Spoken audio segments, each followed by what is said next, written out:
Hello everyone, welcome in Educare Hub. Today discuss prokaryotic cells as well as eukaryotic cells.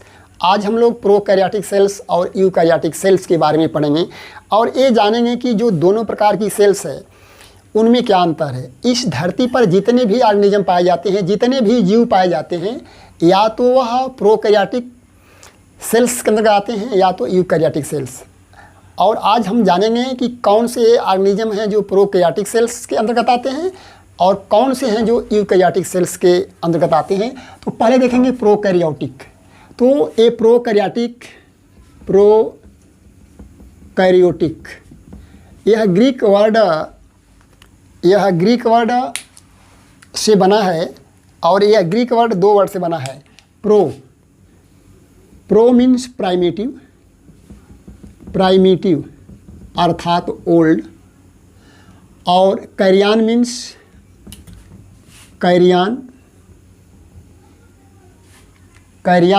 Nucleus.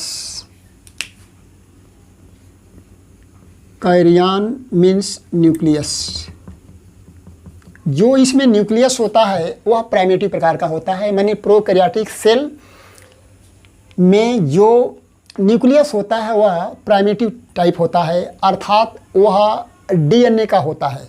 ये DNA की कुंडली होती है और हम कह सकते हैं कि इसके अंतर्गत जीवाणु आते हैं, बैक्टीरिया, क्योंकि बैक्टीरिया में प्रोकैरियोटिक सेल पाई जाती है। इसके बाद ब्लू ग्रीन एल्गी, नीली हरी शैवाल और माइकोप्लाज्मा। हम देखते हैं कि ये क्या है, माइक्रोस्कोपिक है बैक्टीरिया। ब्लू ग्रीन एल्गी में कुछ माइक्रोस्कोपिक होते हैं, कुछ को हम नेट आँखों से देखते हैं, क्योंकि ब्लू ग्रीन एल्गी में मैक्सिमम जो ऑर्गेनिज्म होते हैं वह कॉलोनी में पाए जाते हैं। जैसे नस्टाक, हम नस्टाक को देखे हैं धान के खेतों में, बरसात के दिनों में ये अधिकतर पाए जाते हैं। और फर्श पर भी क्या होते हैं, ये ब्लू ग्रीन पाए जाते हैं। और यही ऐसे ऑर्गेनिज्म हैं प्रोकैरियोटिक सेल्स में कि ये वायुमंडलीय नाइट्रोजन को नाइट्रेट में चेंज कर देते हैं। जैसे हम ले सकते हैं कि ये क्या है, नास्टाक है। नास्टाक कॉलोनी के रूप में पाया जाता है।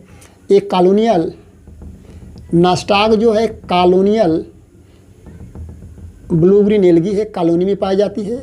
इसके ऊपर जेली पाई जाती है और इनके कुछ सेल्स में कॉलोनी में क्या है, कुछ विशेष प्रकार की सेल्स पाई जाती हैं। और जो विशेष प्रकार की सेल्स पाई जाती हैं जिसे हेटेरोसिस्ट कहते हैं। जो हेटेरोसिस्ट होती हैं ये क्या होती हैं, ये सूर्य के प्रकाश में या ऐसे भी ये वायुमंडलीय नाइट्रोजन को नाइट्रेट में कन्वर्ट कर देती हैं। प्रकाश रहे या न रहे इसके ऊपर कोई प्रभाव नहीं पड़ता है। अर्थात नाइट्रोजन फिक्सेशन की जो क्षमता होती है नीली हरी शैवाल में पाया जाता है। इसीलिए धान के खेतों में यदि जल का भराव कर दिया जाए तो कुछ दिनों के बाद उस खेत में क्या है, नीली हरी शैवाल आ जाती हैं, जिससे क्या होती है, मृदा की उर्वरा शक्ति बढ़ जाती है, क्योंकि ये वायुमंडलीय नाइट्रोजन को नाइट्रेट में कन्वर्ट कर देती हैं। तो ये ब्लू ग्रीन एल्गी है। इसके बाद इसमें प्रोकैरियोटिक सेल्स में आता है माइकोप्लाज्मा इस धरती का सबसे सूक्ष्म, जिसकी लंबाई या डायमीटर 3 मिली माइक्रोन होता है। इसका जो डायमीटर होता है माइकोप्लाज्मा का 0.3 मिली माइक्रोन सबसे सूक्ष्मतम है। इसके बाद जो बैक्टीरिया है, बैक्टीरिया भी प्राइमेटिव प्रकार की सेल पाई जाती है और इसे हम देखेंगे कि ये बैक्टीरिया है। और बैक्टीरिया का शेप साइज अनेक प्रकार का होता है। ये स्फेरिकल होती हैं, रॉड शेप होती हैं, स्पाइरल होती हैं, कामा के आकार की होती हैं। मोस्टली 4 प्रकार की होती हैं। ये रॉड शेप होती हैं, ये स्पाइरल होती हैं, कामा के आकार की होती हैं। माने शेप साइज इनका क्या होता है, डिफर होता है। तो और ये सबसे बाहर सेल वाल होता है। ये सेल वाल है, दिस इन्होंने दी सेल वाल। लेकिन जो सेल मेम्ब्रेन होता है वह बड़ी होने के कारण ये अंदर की ओर क्या होती है, धंस जाती है। और इंटीरियर रीजन में क्या होता है, एक बेजल बॉडी होता है और इस बेजल बॉडी से फ्लैजेलम निकलता है और इसी के द्वारा क्या होता है, इनका मूवमेंट होता है। और इनके अंदर जो होता है, जो न्यूक्लियस होता है वह डीएनए का होता है, वह कॉइल्ड होता है। राइबोसोम के पार्टिकल भी पाए जाते हैं और 70S टाइप ऑफ राइबोसोम पाए जाते हैं बैक्टीरिया के अंतर्गत, तथा फोटोसिंथेटिक लेमेला पाए जाते हैं। ये बैक्टीरिया हैं। लेकिन कुछ बैक्टीरियों में क्या होता है, प्रतिकूल दशा में चारों तरफ क्या होता है, एक क्या होता है, म्यूकोपेप्टाइड का एक लेयर बन जाती है, उस लेयर को कैप्सूल कहते हैं, और प्रतिकूल दशा में बैक्टीरिया की क्या है, रक्षा करती हैं। जबकि यह यूकैरियोटिक सेल्स में नहीं पाया जाता है। और इसमें फिम्बरी होता है, अर्थात जो फाइबर होते हैं, डिसीज, जिसके द्वारा क्या होता है, जनन में हेल्प करते हैं। और इनके ऊपर क्या होता है, एक कैप्सूल का आवरण भी बन जाता है। कैप्सूल का आवरण बन जाता है जो प्रतिकूल दशा में क्या है, ये रक्षा करती हैं। एक मोटी सी लेयर बन जाती है, ये मोटी सी लेयर बन जाती है, और ये प्रतिकूल दशा में क्या होती है, बैक्टीरिया की रक्षा करती है।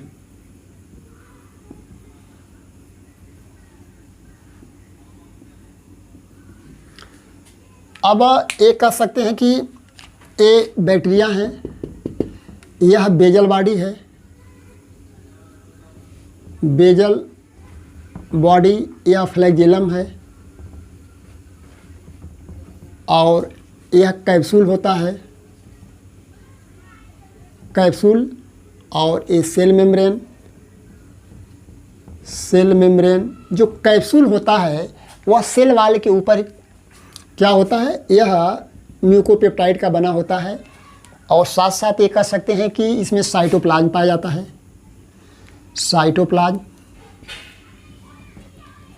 साइटोप्लाज्म है। और जो इनर मेम्ब्रेन है, इनर मेम्ब्रेन यह क्या है, साइटोप्लाज्म में धंस जाती है, जिसे मेसोसोम के नाम से जानते हैं। दिस इन्होंने दी मेसोसोम, यह मेसोसोम है। इसमें न्यूक्लियस जो होता है प्रारंभिक होता है, क्योंकि जो डीएनए का जो थ्रेड होता है वह जो होता है हिस्टोन प्रोटीन के चारों तरफ वह क्या बांधता नहीं है, क्योंकि इसमें हिस्टोन प्रोटीन अब्सेंट होती है, केवल डीएनए का कॉइल्ड होता है, जिसे न्यूक्लियोइड के नाम से जानते हैं। न्यूक्लियोइड, यह न्यूक्लियोइड होता है, या इनसेपिएंट न्यूक्लियस के नाम से जानते हैं। और साइटोप्लाज्म, और इसमें फोटोसिंथेटिक लेमेला होता है, फोटोसिंथेटिक लेमेला या लेमेली। तो इस प्रकार हमने देखा कि जो बैक्टीरिया होती है, एक प्रारूपिक बैक्टीरिया में क्या होता है, सेल मेम्ब्रेन होता है, सेल मेम्ब्रेन के चारों तरफ क्या होता है, सेल वाल होता है, और प्रतिकूल दशा में सेल वाल के ऊपर क्या होता है, एक कैप्सूल बन जाता है जो इस बैक्टीरिया की रक्षा करती हैं। इनके अंदर क्या होता है, इनर मेम्ब्रेन जो क्या बड़ी हो जाती है, जो अंदर की ओर मैट्रिक्स में धंस जाती है, जिसे हम मेसोसोम कहते हैं। और जितने प्रोकैरियोटिक सेल्स होते हैं, यदि उनमें मेसोसोम है तो ये रेस्पायरेशन में हेल्प करते हैं। कुछ जो बैक्टीरिया होती हैं स्वपोषी होती हैं, कुछ परपोषी होती हैं। कुछ बैक्टीरिया जो होती हैं सूर्य के प्रकाश में अपना भोजन बनाती हैं। जो सूर्य के प्रकाश में अपना भोजन बनाती हैं वह फोटोसिंथेटिक, कुछ रसायन के उपस्थित में भोजन बनाती हैं, उन्हें हम केमोसिंथेटिक कहते हैं। और इसमें फोटोसिंथेटिक लेमेला है, इसी के द्वारा अपना भोजन बनाते हैं। इसके बाद हम देखेंगे यूकैरियोटिक सेल्स। हम लोग ने अगले वीडियो में क्या है, यूकैरियोटिक सेल्स के बारे में विगत पढ़ा था। इसमें प्लांट सेल्स और एनिमल सेल्स दोनों आते हैं। यूकैरियोटिक सेल में प्लांट सेल और एनिमल सेल दोनों आते हैं। हम लोग ये देखेंगे कि जो प्लांट सेल्स होते हैं, प्लांट सेल्स में सेल वाल पाया जाता है, एनिमल सेल्स में सेल वाल अनुपस्थित होता है। और प्लांट सेल्स में एक कह दीजिए कि सेल वाल, बैकवॉल और प्लास्टिड, ये तीनों जो होता है इसमें प्रेजेंट होता है। और एनिमल सेल्स में तीनों क्या होता है, अब सेंट होता है। लेकिन आगे हम ये कह सकते हैं कि सेंट्रोसोम और लाइसोसोम प्रेजेंट होता है एनिमल सेल्स में, जबकि प्लांट सेल्स में सेंट्रोसोम और लाइसोसोम क्या होता है, अब्सेंट होता है, अब्सेंट होता है। अर्थात हम कह सकते हैं कि सेंट्रोसोम एंड लाइसोसोम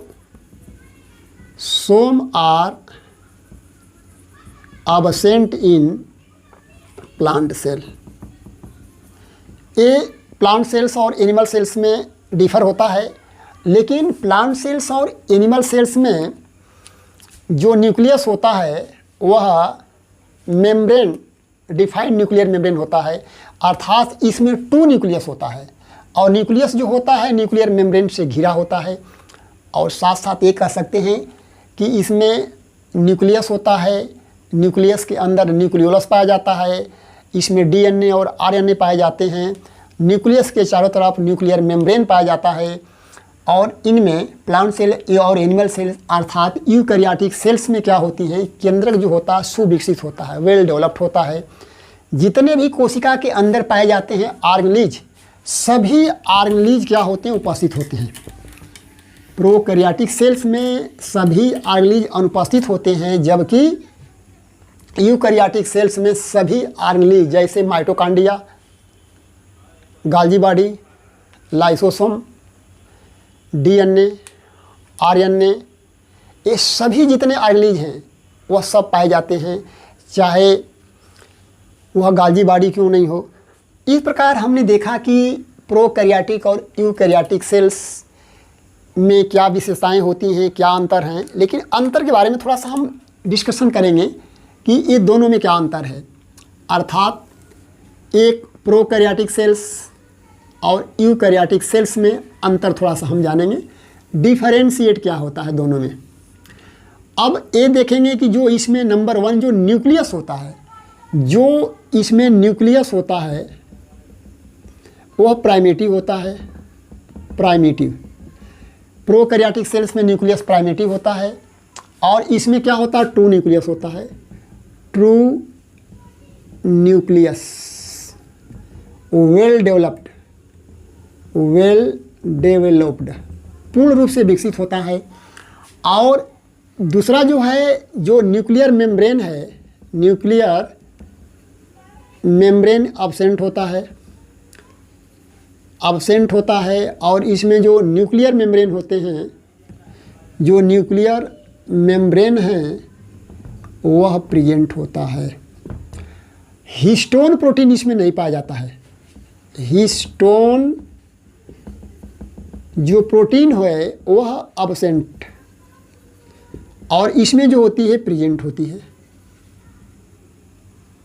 तो हमने कहा कि जो 2 न्यूक्लियस होता है इसमें अनुपस्थित होता है, प्रोकैरियोटिक सेल्स में प्राइमेटिव न्यूक्लियस होते हैं और ये डीएनए का बना होता है, जबकि इसमें 2 न्यूक्लियस होता है, न्यूक्लियर मेम्ब्रेन होती हैं और वेल डेवलप्ड होती हैं।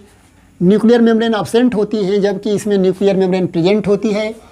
प्रोकैरियोटिक सेल्स में हिस्टोन प्रोटीन अब्सेंट होता है, जबकि यूकैरियोटिक सेल्स में हिस्टोन प्रोटीन जो होता है वह क्या होता है, प्रेजेंट होता है। और ये हम कह सकते हैं कि ये जो प्रोकैरियोटिक सेल्स में जो डीएनए वह धागे के रूप में कुंडलित होता है, जबकि इसमें क्या होता है, न्यूक्लियस वेल डेवलप्ड होता है। न्यूक्लियस के अंदर न्यूक्लियोप्लाज्म में डीएनए पाए जाते हैं कि जो प्रोकैरियोटिक सेल्स होती है उसमें 70S प्रकार का राइबोसोम पाया जाता है, राइबोसोम पाया जाता है, जबकि यूकैरियोटिक सेल्स में 70S और 80S, 80 माने 80S टाइप ऑफ राइबोसोम क्या होते हैं, पाए जाते हैं। प्रश्न यह है कि 70S कहाँ पाए जाते हैं, ये तो प्रोकैरियोटिक सेल में पाए जाते हैं। 70S प्रकार के जो राइबोसोम पाए जाते हैं वह mitochondria as well as plastid में पाए जाते हैं, और साइटोप्लाज्म में जो पाए जाते हैं और एंडोप्लाज्मिक रेटिकुलम के सतह पर जो पाए जाते हैं वह 80S प्रकार के राइबोसोम पाए जाते हैं। इसके साथ साथ हम देखते हैं कि जो प्रोकैरियोटिक सेल्स में जो सेल वॉल होता है वह पेप्टाइडोग्लाइकान ग्लाइकान का बना होता है। प्रोकैरियोटिक सेल्स में जो सेल वॉल होता है पेप्टाइडोग्लाइकान का बना होता है, जबकि जो म्यूसिलेज होता है इसमें जो म्यूसिलेज होता है जो म्यूसिलेज होता है वह ऑर्गेनल बनाता है प्रोकैरियोटिक सेल्स में। जबकि यूकैरियोटिक सेल्स का जो सेल वॉल होता है जो कि प्लांट सेल्स में पाया जाता है और एनिमल सेल्स में सेल वॉल नहीं पाया जाता है, तो जो प्लांट सेल्स में जो सेल वॉल पाया जाता है वह सेलुलोज साथ साथ पेक्टिन का बना होता है, जबकि इसमें क्या होता है यह नहीं पाया जाता है। हाँ, जो बैकोल होता है यह प्रोकैरियोटिक सेल्स में बैकोल तो नहीं पाया जाता है, जबकि ये क्या होता है यूकैरियोटिक सेल्स के केवल प्लांट्स में, यूकैरियोटिक सेल्स के प्लांट में या इन प्लांट सेल्स प्रेजेंट बैकोल, और यह बैकोल एनिमल सेल्स में नहीं पाया जाता है। आगे देखेंगे कि जो फ्लैजेलम होता है, फ्लैजेलम तो दोनों में होता है मूवमेंट के लिए, ये लोकोमोटरी ऑर्गन्स होता है। जो माइक्रो ऑर्गेनिज्म होते हैं वह जैसे यूग्लिना में फ्लैजेलम पाया जाता है, बैक्टीरिया में भी फ्लैजेलम पाया जाता है। दोनों में क्या अंतर है? तो जो बैक्टीरिया होती है वह प्रोकैरियोटिक सेल्स के अंतर्गत आती है और जो यूग्लिना होता है वह यूकैरियोटिक सेल्स के अंतर्गत आता है, क्योंकि अब जो इसमें फ्लैजेलम होते हैं इसमें 9+2 की व्यवस्था नहीं पाई जाती है, ये इसमें नहीं पाई जाती है, जबकि 9+2 की जो अरेंजमेंट होता है वह यूकैरियोटिक सेल्स में पाया जाता है। यदि फ्लैजेलम को सेक्शन काटें तो सेक्शन काटने के बाद हम देखते हैं कि जो माइक्रोट्यूबुल्स होते हैं, यह माइक्रोट्यूबुल्स जो सेंटर में क्या होते हैं 2 होते हैं, 2 सेंटर में क्या होते हैं 2 होते हैं, ये सेंटर में 2 माइक्रोट्यूबुल्स होते हैं और पेरीफेरी पर 9 होते हैं, ये 9 होते हैं, ये 1 2 3 4 5 6 7 8 और 9। तो हमने देखा कि ये जो 9+2 है इसी को हम 9+2 कहते हैं। किसी भी ऑर्गेनिज्म में जो क्या है, जैसे ले लिया जाए यूग्लिना, ये यूग्लिना है और यूग्लिना में एक छोटा एक बड़ा फ्लैजेलम पाया जाता है। तो इस फ्लैजेलम को यदि सेक्शन काटें तो सेक्शन काटने में देखते हैं कि उसके सेंटर में जो होता है 2 और पेरीफेरी पर 9 माइक्रोट्यूबुल्स पाए जाते हैं, अर्थात 9+2 की जो अरेंजमेंट होती है, जो व्यवस्था होती है, केवल प्रोकैरियोटिक सेल्स में पाई जाती है, जबकि प्रोकैरियोटिक सेल्स में नहीं पाई जाती है। Only 9+2 arrangement are occur only prokaryotic cells. और जो साइटोस्केलेटन होते हैं माइक्रोट्यूबुल्स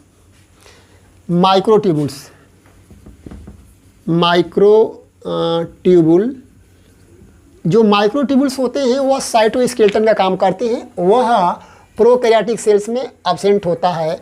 और एक्टिन फिलामेंट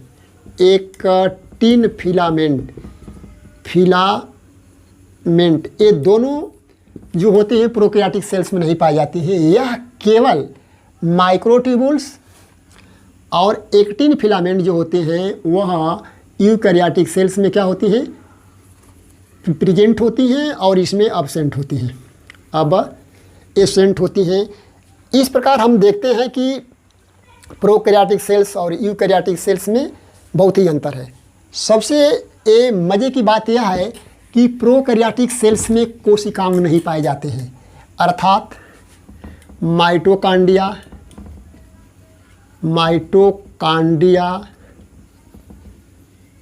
गाल्गी बॉडी, लाइसोसोम, ये सब क्या होते हैं, इसमें ये एब्सेंट होते हैं। माइटोकॉन्ड्रिया, गाल्गी बॉडी, लाइसोसोम सब एब्सेंट होते हैं, जबकि ये क्या है आर एब्सेंट और ये क्या होते हैं प्रेजेंट होते हैं। तो इस प्रकार हमने देखा कि और जो श्वसन होता है, रेस्पायरेशन होता है, वह प्रोकैरियोटिक सेल्स में मेसोसोम द्वारा होता है। मेसोसोम जो इनर मेम्ब्रेन होती है, सेल मेम्ब्रेन होती है, अंदर की ओर क्या है एक फिंगर लाइक प्रोजेक्शन बनाती है जिसे मेसोसोम कहते हैं। इसी से ये रेस्पिरेशन की क्रिया करती है श्वसन की। जबकि यूकैरियोटिक सेल्स में माइटोकॉन्ड्रिया द्वारा होता है, माइटोकॉन्ड्रिया द्वारा क्या होता है, श्वसन होता है। इस प्रकार हमने प्रोकैरियोटिक और यूकैरियोटिक सेल्स के बारे में पढ़ा।